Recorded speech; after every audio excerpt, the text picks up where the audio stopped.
El títere castrista Díaz-Canel está cavando su propia tumba. El pueblo cubano no se dejará amordazar por mucho más tiempo. ¿Cómo están, amigos? Bienvenidos a Noticias Importantes. Comenzamos. Aunque la dictadura castrista basa su dominio en el terror, no podrá mantener amordazado por mucho más tiempo a un pueblo que ha decidido vivir en libertad. La gastada justificación de los ineptos gobernantes cubanos de que es el supuesto bloqueo el culpable de la grave situación económica por la que atravesamos ya no convence a nadie. Eso quedó demostrado el 11 de julio, cuando miles y miles de cubanos se lanzaron a las calles y a las avenidas de barrios, pueblos y municipios a lo largo y ancho del país, gritando consignas como libertad, abajo la dictadura, no tenemos miedo, que se vayan, patria y vida. Después de escuchar al pueblo cubano clamar con tanto arrojo, no quedaban dudas de que los cubanos sabemos quiénes son los verdaderos culpables del desastre que sufre hoy nuestro país. El castrismo ha intentado culpar, como siempre, al gobierno de los Estados Unidos de las protestas masivas en todo el país, pero en realidad ha sido el acceso a Internet y a las redes sociales lo que ha propiciado aceleradamente que más cubanos abran los ojos y nos unamos más como un pueblo.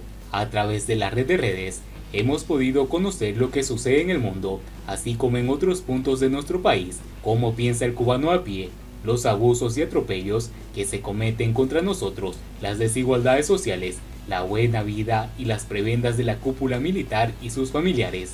Esto lo sabe la dictadura, por eso cada vez que ocurren las protestas, como las del 11 de julio, bloquean los servicios de Internet o finalmente lo cortan de manera que no se puede acceder ni siquiera usando VPN. En días recientes han promulgado el decreto ley 35, el cual ataca a quien exprese opiniones en redes sociales, divulgue noticias sobre la realidad cubana, convoque a manifestaciones pacíficas o haga reclamos a cualquier institución gubernamental.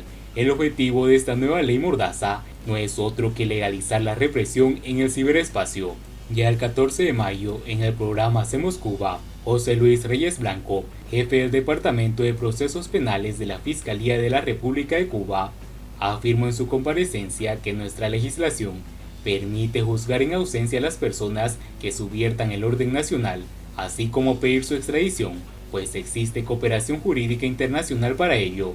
El funcionario se refería en especial a los influencers que comentan y denuncian los desmanes de los comunistas, pero aunque la dictadura castrista basa su dominio en el terror, no podrá mantener amordazado por mucho más tiempo a un pueblo que ha decidido vivir en libertad, que exige el fin de las trabas y del control sobre las vidas de cada ciudadano, trabajar y disfrutar del fruto de su trabajo.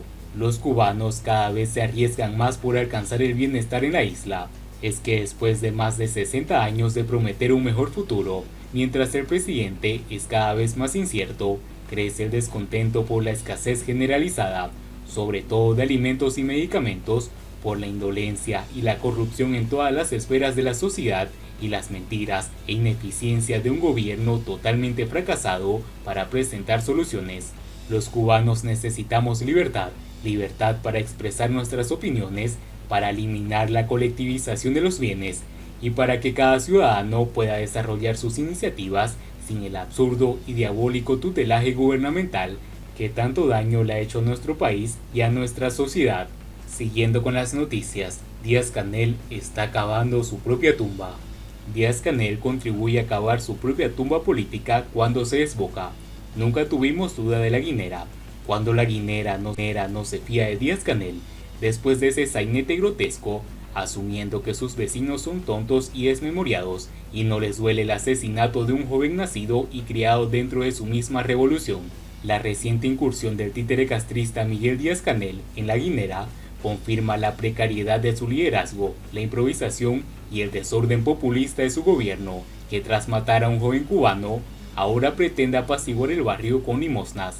La guinera es generalidad y no excepción en la haitianización de Cuba, y para que las nuevas generaciones cubanas no se dejen engañar, la pobreza y marginalidad en el barrio es crónica desde el principio del siglo XX, aunque a finales de su primera mitad se dotó de servicios como agua potable y luz eléctrica, urbanización, y surgieron barrios como Volpe, Rosario, Alturas de Rosario, empresas privadas que daban trabajo a sus vecinos, incluidos una cantera, terminal de guaguas y servicios varios establecidos en los años 60 y 70. Por lo tanto, habría que hacer un plan de choque contra la pobreza en toda Cuba y no solo en aquellos sitios donde militares, a órdenes del títere castrista, maten a pobres, como es el caso de Lluís Laurencio, tildado de antisocial por la prensa castrista, que ahora pretende renovar el disminuido e improvisador presidente. Otro déficit de Díaz-Canel es que no lee la prensa cubana, trufada de triunfalismos vacuos, pero con espacios coherentes y veraces como Acuse de Recibo, y no buenos profesionales como José Alejandro Rodríguez, que lleva años clamando en el desierto contra el empobrecimiento de los gobernados y la desidia de los gobernantes. El miércoles 2 de octubre de 2019, María Isabel Reynoso, trabajadora del Centro de Neurociencias de Cuba, denunció en nombre del resto de los vecinos de la comunidad de tránsito El Comodoro la difícil situación que se vive, aun cuando siempre agradecerá el tener un techo y un espacio como otras personas sin vivienda. Según ella, en El Comodoro, entre Guinera y Ocho Vías, en el municipio capitalino de Arroyo Naranjo, vivir y convivir allí se ha vuelto muy difícil por múltiples razones. Una es que esa comunidad no tiene un administrador que asuma las dificultades que allí se viven y ponga orden en tal sentido. Solo una funcionaria de la Dirección Municipal de la Vivienda aparece de vez en vez. Cada persona asume a su manera estar allí y se desatan las indisciplinas. En La Guinera hay otros asentamientos marginales como el Popular y el Blumer Caliente, donde sobremueren principalmente cubanos emigrados de las provincias orientales en busca de mejores oportunidades en su vida, porque Cuba no solo padece de inmigración exterior, sino también soporta un notable flujo migratorio interno. Además de no leer la prensa cubana, el títere castrista, flamante doctor en ciencias técnicas, ahora enriquecida con el espiritualismo, tampoco lee a la Universidad Cubana, que, en 2006, avisó claramente de parte de los problemas de la capital como una minuciosa investigación dirigida por la profesora Luisa Íñiguez Rojas, indicadores sociodemográficos e identidad territorial en la provincia Ciudad de La Habana. Íñiguez Rojas concluyó que, teniendo en cuenta el monto poblacional de los municipios y la estructura analizada, la dinámica de los procesos de construcción de identidades territoriales, tendrían los mayores desafíos en los municipios de Arroyo Naranjo, Boyeros, Habana del Este, donde se concentra la mayor proporción de población joven.